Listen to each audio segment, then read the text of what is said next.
नमस्ते प्यारे बच्चों, आप सभी का हमारे ऑनलाइन यूट्यूब चैनल पर हार्दिक स्वागत है। प्रिय विद्यार्थियों, आज हम बात करेंगे आपकी वार्षिक परीक्षा 2024 के अंतर्गत कक्षा 9 के विज्ञान विषय के पेपर की। बिल्कुल इसी प्रकार का पेपर आपकी परीक्षा में आने वाला है, तो सभी सवालों को शुरू से लगाकर अंत तक आप पूरा जरूर देखिएगा ताकि सभी सवाल आपके सही हो सके। सभी क्वेश्चन बहुत इंपॉर्टेंट है और पक्का आपके पेपर में छपने वाले हैं। तो वीडियो को लाइक करें और आपके जितने भी दोस्त हैं, प्रिय विद्यार्थियों, आपके कक्षा में जो दोस्त हैं, जो फ्रेंड हैं, सभी विद्यार्थियों के साथ वीडियो को शेयर जरूर कीजिएगा। तो देखिए विज्ञान विषय का पूरा पेपर।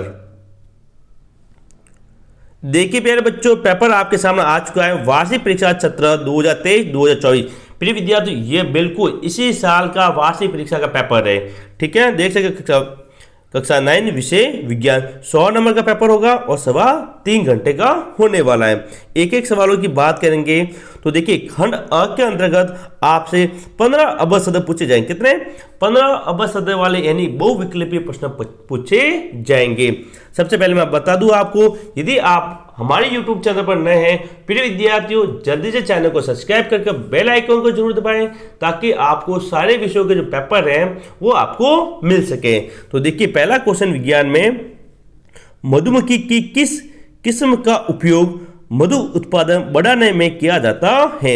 यानी मधु उत्पादन बढ़ाने किस किस्म का उपयोग किया जाता है? वो है option D, appeal mellifera.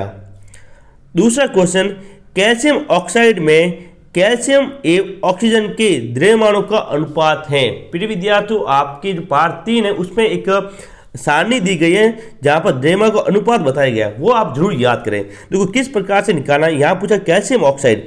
Calcium oxide का सूत्र होता है CaO। क्या होगा? CaO एंड कैल्शियम और ऑक्सीजन। कैल्शियम का जो द्रव्यमान होता है वो होता है 40। कितना होता है? 40 अनुपात। ऑक्सीजन का होता है 16। ठीक है, अब हम इसको 2 से काटा, यहाँ 40 के 20 हुए और 16 के 8।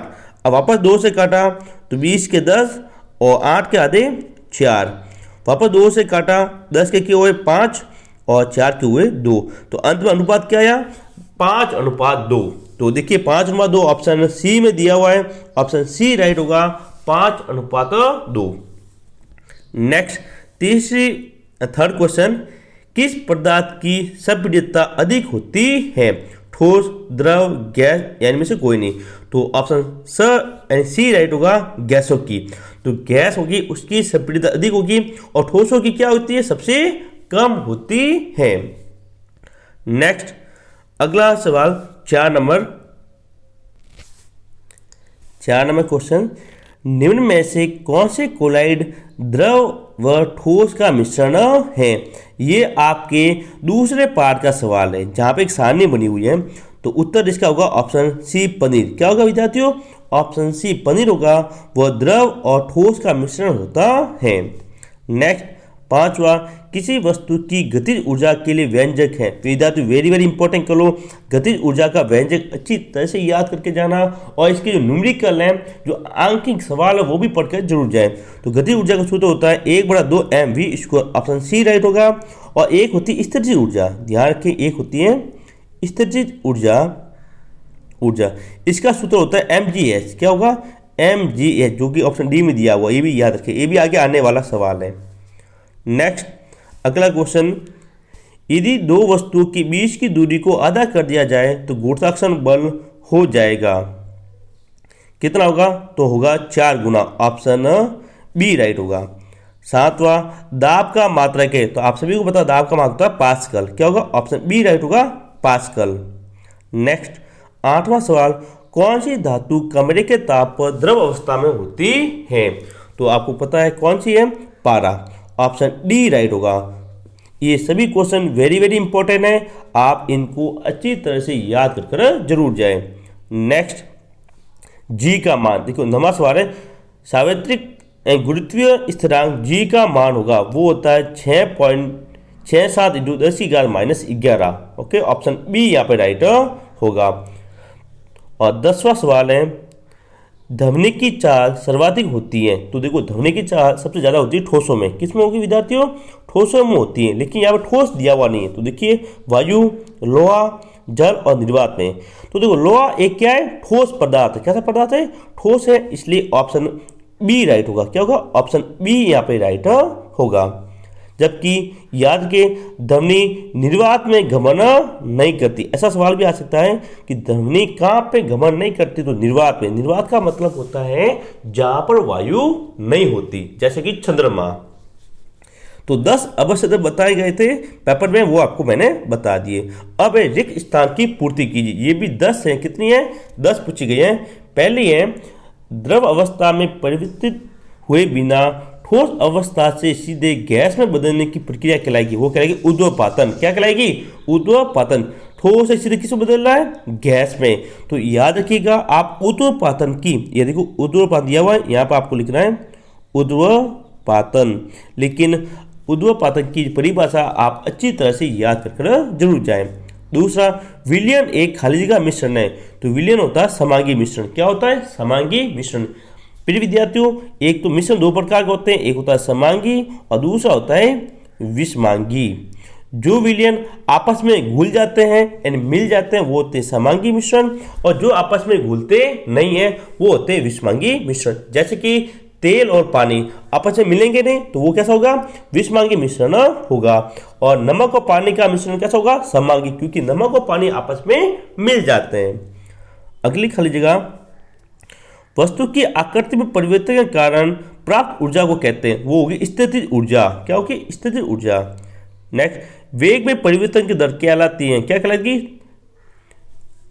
बताइए। आप खाली जगह अपनी 4 दी गई, वेग में परिवर्तन की दर। देखो दो ऑप्शन दिए गए, एक तो दिया गया त्वरण, एक दिया गया है संवेग। तो वेग में परिवर्तन की दर क्या कहलाएगी, तो राइट आंसर होगा त्वरण। क्या होगा, त्वरण। नेक्स्ट, 5वीं खाली जगह, किसी वस्तु का चंद्रमा पर भार पृथ्वी पर इसके भार का खाली जगह गुणा होगा। क्या होगा, 1/6 गुणा। क्या होगा, 1/6 गुणा होता है।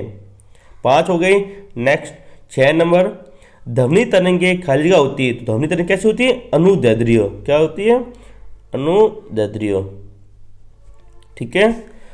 7वां, जिन तत्वों के परमाणु की परमाणु संख्या समान लेकिन द्रव्यमान संख्या अलग अलग होती है उन्हें समस्थानिक कहेंगे। क्या कहेंगे, समस्थानिक कहते हैं। फिर विद्यार्थी इंपॉर्टेंट करो, वेरी वेरी, दोनों की परिभाषा याद करके जाए। समस्थानिक किसे कहते हैं वो भी परिभाषा याद करें, और समभारिक किसकी, समभारिक की परिभाषा भी आप याद करके जरूर जाए।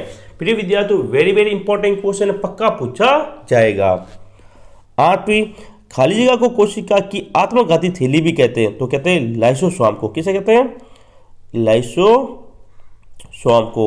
आपका जो 5वां पार्ट दिया हुआ है, कौन सा विद्यार्थियों, 5वां जो पार्ट है उसमें एक सवाल आएगा कि लाइसोसोम को कोशिका की आत्मघाती थैली क्यों कहते हैं। तो वो आप पक्का पढ़ के जाएं, पक्का एग्जाम में आने वाला सवाल और वेरी इंपॉर्टेंट। नेक्स्ट, 9 नंबर खाली जगह, एक ही खेत में विभिन्न फसलों को पूर्ण नियोजित अनुक्रम में उगाए तो उसे खाली जगह कहेंगे, उसे कहेंगे फसल चक्र। क्या कहेंगे, फसल चक्र। और 10वीं, गोगरू, गाजर घास आदि खाली जगह के उदाहरण हैं किसके, खरपतवार के। किसके, खरपतवार के। और खरपतवार किसे कहते हैं, जो फसलों के साथ अनावश्यक पौधे उगते हैं यानी उग जाते हैं उसे खरपतवार कहते हैं। तो ये थे हमारी 10 खाली जगह और 10 अवशब्द यानी कि 20 नंबर की मैंने बात की। अब बात करूंगा छोटे क्वेश्चन की। प्रिय विद्यार्थियों, यदि वीडियो अच्छा लगे तो वीडियो को लाइक करें और आपके जितने भी दोस्त हैं सभी दोस्तों का शेयर जरूर कीजिएगा। ये हमारे विज्ञान का भाग 1 है पेपर का, और आपको थोड़ी देर बाद विज्ञान का जो भाग 2 है वो भी मिल जाएगा। तो सभी विद्यार्थी अभी हमारे यूट्यूब चैनल को सब्सक्राइब जरूर करें।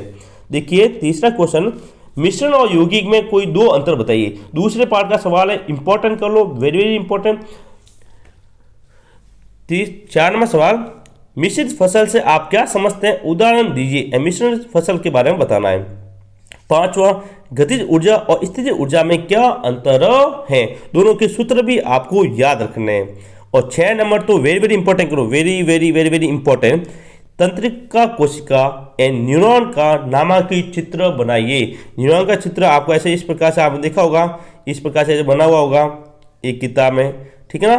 तो एक न्यूरॉन का चित्र बनाना वेरी इंपॉर्टेंट कर लो, बहुत अच्छा सवाल है, पक्का पूछा जाएगा। नेक्स्ट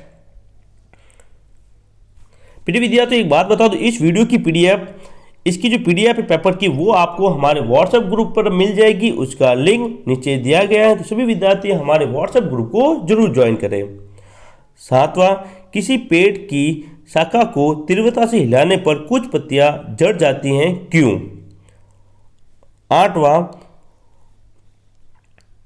12 किलोग्राम द्रव्यमान की वस्तु धरती से निश्चित ऊंचाई पर स्थित है। ओके, यदि वस्तु की स्थिति ऊर्जा क्या दी गई, स्थिति ऊर्जा 480 जूल है, तो वस्तु की धरती के सापेक्ष ऊंचाई ज्ञात कीजिए, जबकि जी का मान 10 दिया गया है। तो देखिए, स्थिति ऊर्जा का सूत्र क्या होता है, स्थितिज ऊर्जा बराबर होता है mgh, क्या होगा, mgh। स्थिति ऊर्जा कितनी दी गई है, 480, तो यहाँ रखिए आप 480 बराबर m का मान कितना है, 12 गुणा जी का मान 10 गुणा h, हमें यानी ऊंचाई आपको ज्ञात करनी है, h यहाँ रखें। अब ये दोनों है ना, इसको इसके नीचे भेज दो कि गुणा में कहा जाएगा भाग में, तो 480 बट्टा 12 इंटू 10 बराबर h। 0 से 0 कट गया, 12 का भाग 48 में कितनी बार जाएगा, 4 बार, तो h बराबर उत्तर आई 4। कितनी, 4 उत्तर आएगी। ऊंचाई कितनी अपनी, 4 आई। मैंने हल करके आपको बता दिया। याद रखिए, स्थिति ऊर्जा और गतिज ऊर्जा का 100% क्वेश्चन आपके पेपर में पूछा जाएगा। नेक्स्ट 9 नंबर सवाल, कॉर्डिक या हृदय पेशी का विशेष कार्य क्या है? 10वां वेरी वेरी इंपॉर्टेंट है, बहुत अच्छा सवाल है। गुरुत्वाकर्षण का सार्वत्रिक नियम लिखिए। नेक्स्ट 11, ध्वनि की प्रबलता व तीव्रता में अंतर बताइए। इंपॉर्टेंट, ये सभी क्वेश्चन इंपॉर्टेंट है और ये पेपर वार्षिक परीक्षा का ही है, तो सभी सवालों को अच्छी तरह से जरूर याद कीजिएगा। नेक्स्ट, निम्नलिखित तापमान को केल्विन में इकाई में बदलिए। देखो विद्यार्थी, पहले पार्ट का सवाल है केल्विन में बदलिए, 100% सवाल आएगा, पक्का कह रहा हूं। एक तो 25 डिग्री को बदलना है और एक बदलना है 373 डिग्री को, ठीक है। इस सेल्सियस में दिए गए, इसको केल्विन में बदलना है। और अपना अंतिम सवाल, ध्वनि की चाल माध्यम पर किस प्रकार निर्भर करती हैं, समझाइए। ओके, तो ये 13 सवाल किए। अब देखो, बड़े जो सवाल हैं ये मैं बात करूंगा भाग 2 में, तो जल्दी से वीडियो को लाइक करें, शेयर करो, हमारे चैनल को सब्सक्राइब जरूर कीजिएगा। तो आज के वीडियो में इतना ही, मिलेंगे हम विज्ञान के भाग 2 के साथ जल्द ही। तब तक के लिए जय हिंद, जय भारत। और पेपर की पीडीएफ व्हाट्सएप ग्रुप पे मिलेगी, लिंक नीचे दिया गया है। तो सभी विद्यार्थी अभी क्लास के बाद व्हाट्सएप ग्रुप को जरूर ज्वाइन करें।